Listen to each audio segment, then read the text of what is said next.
ನಮಸ್ಕಾರ ವೀಕ್ಷಕರೇ, Karnataka power TV ನ್ಯೂಸ್ಗೆ ತಮ್ಮೆಲ್ಲರಿಗೂ ಸ್ವಾಗತ. ವಾರ್ತೆಗಳ ವಿವರ.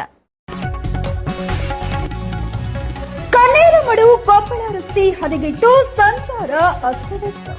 ವಿಂಡ್ ಪವರ್ ಕಂಪನಿಯ ಲಾರಿಗಳ ಸಂಚಾರದಿಂದ ರಸ್ತೆ ಹಾಳು. ಗ್ರಾಮಸ್ಥರ ಆಕ್ರೋಶ, ಕ್ರಮಕ್ಕೆ ಒತ್ತಾಯ. ಕೊಪ್ಪಳ ಜಿಲ್ಲೆ ಕನಕಗಿರಿ ತಾಲೂಕಿನ ಕಣ್ಣೇರಮಡು ಗ್ರಾಮದಿಂದ ಕೊಪ್ಪಳಕ್ಕೆ ಸಂಪರ್ಕ ಕಲ್ಪಿಸುವ ಪ್ರಮುಖ ರಸ್ತೆ ಸಂಪೂರ್ಣ ಹದಗೆಟ್ಟಿದ್ದು ಸಾರ್ವಜನಿಕರು ಹಾಗೂ ವಾಹನ ಸವಾರರು ಸಂಚಾರದಲ್ಲಿ ತೀವ್ರ ತೊಂದರೆ ಅನುಭವಿಸುತ್ತಿದ್ದಾರೆ.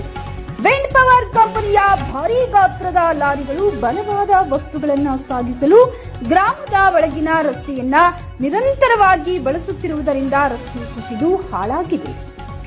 ಈ ದುಸ್ಥಿತಿಯಿಂದ